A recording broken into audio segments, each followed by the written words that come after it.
لیکن ایک بات اور تھی کہ گروہ کے سب ارکان اپنے لیڈر کو اپنے بڑے بھائی کی طرح ہی سمجھتے تھے اور اسی طرح اس کی عزت و توقیر کرتے تھے۔ اس گروہ میں ہر کسی کو ہر کام کا برابر حصہ ملتا تھا، چاہے وہ ان کا لیڈر ہی کیوں نہ ہو۔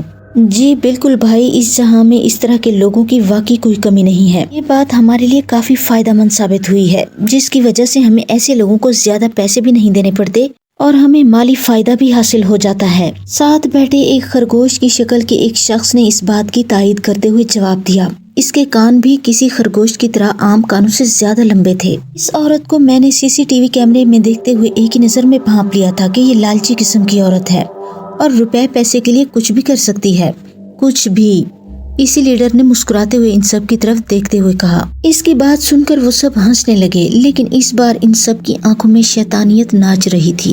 ان سب کی ہوس زدہ نگاہوں میں ایک خمار سا اتر آیا تھا۔ سارا کے چہرے پر پریشانی امڑ آئی تھی۔ اس کی سمجھ میں یہ بات نہیں آئی تھی کہ آخر یہ کس قسم کی چائے تھی جس نے اس کے ہونٹوں کو یوں چپکا دیا تھا۔ وہ کہ اس کے ہاتھ پاؤں کام کر رہے تھے اور بندھے ہوئے بھی نہیں تھے، لیکن اس کے باوجود آخر وہ وہاں سے اٹھ کر کہاں جاتی؟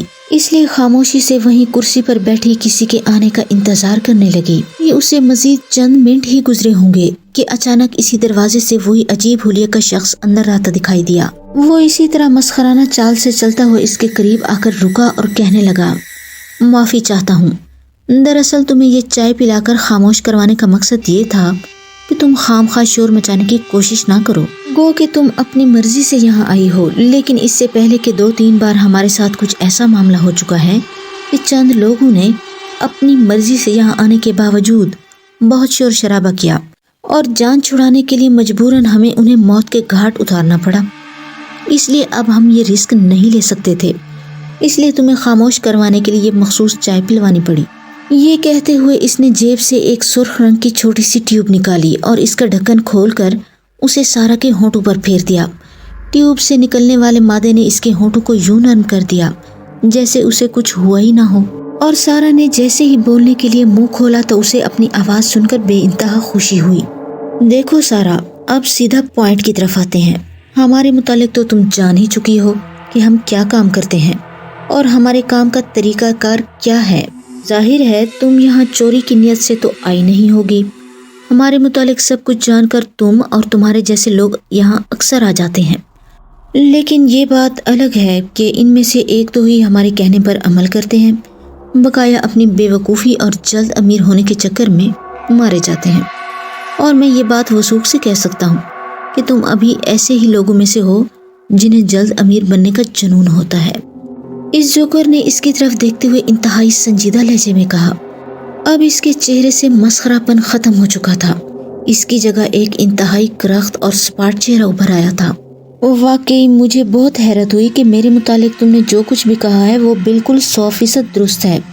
میں واقعی اس دنیا کی بے حسی سے تنگ آ چکی ہوں، اور چونکہ میں اس وقت دنیا میں اکیلی ہوں، سوائے میرے چند دوستوں کے میرے رشتہ دار تک نہیں ہیں، اس لیے دنیا کی ٹھوکروں سے تنگ آ کر میں بھی دولت کمانے کا شارٹ کٹ چاہتی ہوں۔ تمہارے گروپ کے متعلق مجھے ایک میری دوست نے بتایا تو میں اسی مقصد کے لیے یہاں چھپ کر اس عمارت میں داخل ہونا چاہتی تھی، تاکہ پہلے یہ دیکھ سکوں کہ تم لوگوں کے متعلق جو افواہیں گردش کر رہی ہیں وہ سچ ہیں یا بے بنیاد۔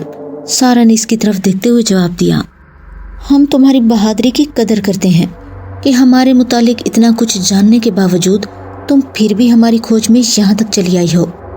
ہمیں اپنے متعلق کچھ چھپانے کی قطعی ضرورت محسوس نہیں ہوئی ہے، لیکن ہمارے کام کرنے کا انداز ایسا ہے کہ دنیا کی ذہین سے ذہین پولیس یا آرمی بھی ہمیں گرفتار نہیں کر سکتی، کیونکہ ہم ایسا کوئی ثبوت چھوڑتے ہی نہیں ہیں جس کی وجہ سے ہمیں بعد میں کسی قسم کی پریشانی کا سامنا کرنا پڑے۔ لیڈر نے اس کے جواب میں تقریر کرنا شروع کر دی۔ سارا حیرت سے منہ کھولے اس کی باتیں سن رہی تھی۔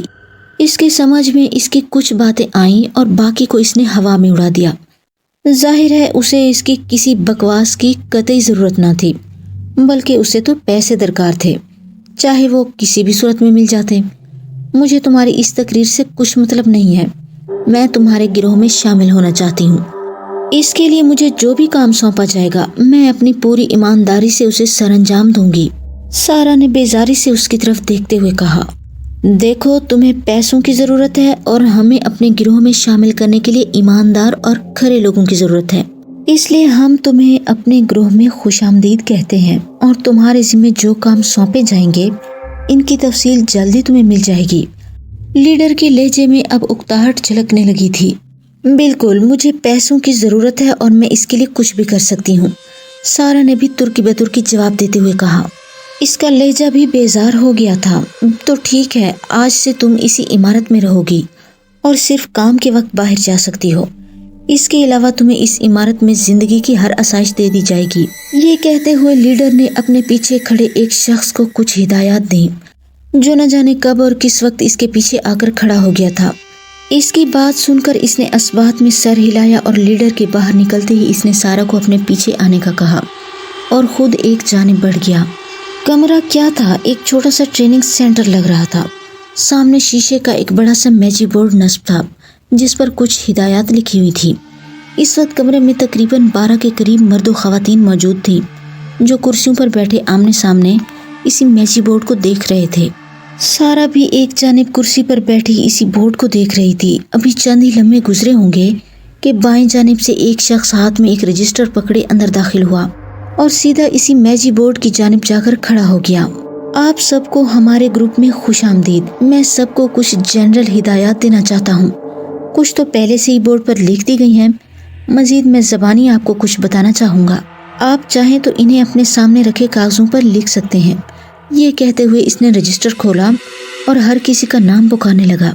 سب کو موجود پا کر باری باری ان سب کی ڈیوٹیاں سمجھانے لگا۔ سارا کو انہوں نے قتل، بم دھماکوں اور پرتشدد کارروائیوں کے لیے چنا تھا، بدلے میں اسے اچھا معاوضہ دینے کا بھی کہہ دیا تھا تاکہ اس کے ذہن میں کوئی خلش باقی نہ رہے۔ ویسے بھی انہیں یہ نہ بتانے میں کیا مفاد ہو سکتا تھا۔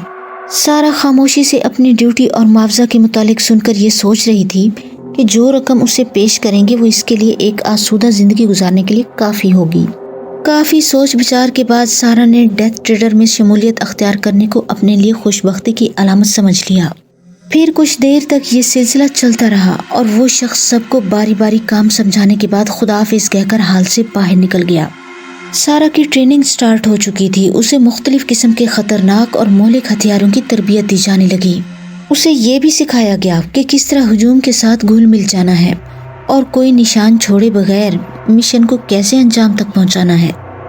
اس کا پہلا کام ایک ایسے سیاستدان کو قتل کرنا تھا جو ڈیتھ ٹریڈر کے کلائنٹس میں سے ایک کے لیے پریشانی کا باعث بن رہا تھا۔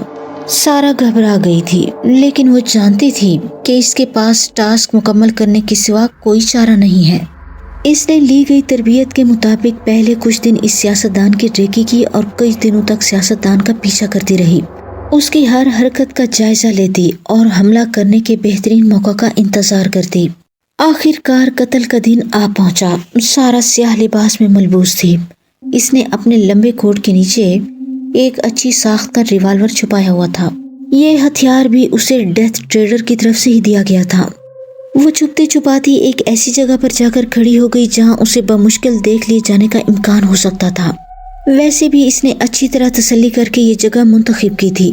جس سیاستدان کو اس نے قتل کرنا تھا وہ ریلی کے جھرمٹ میں بڑی نخوت سے چلتا ہوا سیدھا سٹیج کی جانب بڑھتا جا رہا تھا۔ سارا اس پر نظریں جمائے کچھ سوچ رہی تھی۔ سیاستدان آہستہ آہستہ قدم اٹھاتا سٹیج پر پہنچا اور ابھی اس نے تقریر کرنے کے لیے مائک کو پکڑا ہی تھا کہ سارا نے کوٹ کے نیچے سے ریوالور کا رخ اس کی جانب کر کے گولی چلا دی۔ گولی تیر کی طرح سیدھی اس کے سینے میں جا گھسی۔ سیاستدان زمین پر گر پڑا اور ہجوم میں افراتفری مچ گئی۔ سارا تیزی سے گھبراہٹ کے ہجوم میں گھل مل گئی اور بچتی بچاتی ڈیتھ ٹریڈر کے ٹھکانے تک پہنچ گئی۔ عمارت میں پہنچ کر وہ سیدھی باس کے کیبن کی جانب بڑھ گئی۔ کیبن میں باس جیسے اسی کا منتظر تھا۔ اس کے اندر داخل ہوتے ہی وہ اپنی کرسی سے اٹھ کر اس کی جانب بڑھا اور اس کے کندھے پر اپنا بھاری ہاتھ رکھ کر مسکراتے ہوئے کہنے لگا، ویل ڈن سارا، شاباش، تم نے میری امید سے بڑھ کر شاندار کارنامہ سر انجام دیا ہے۔ اس سے یہ ثابت ہو گیا ہے کہ تم مستقبل میں ہمارے گروہ کے لیے ایک اچھا اضافہ ہوگی۔ باس نے اسے کھلے دل سے مبارکباد دیتے ہوئے کہا۔ اس کا چہرہ واقعی خوشی سے دمک رہا تھا۔ جس کام کو سارا نے بڑی خوبصورتی سے سر انجام دے دیا تھا، اس کے عوض انہیں مخالف پارٹی سے ایک تگڑی رقم مل چکی تھی۔ لیڈر نے کیبن میں رکھی ایک تجوری کی جانب بڑھتے ہوئے مسکراتے ہوئے کہا،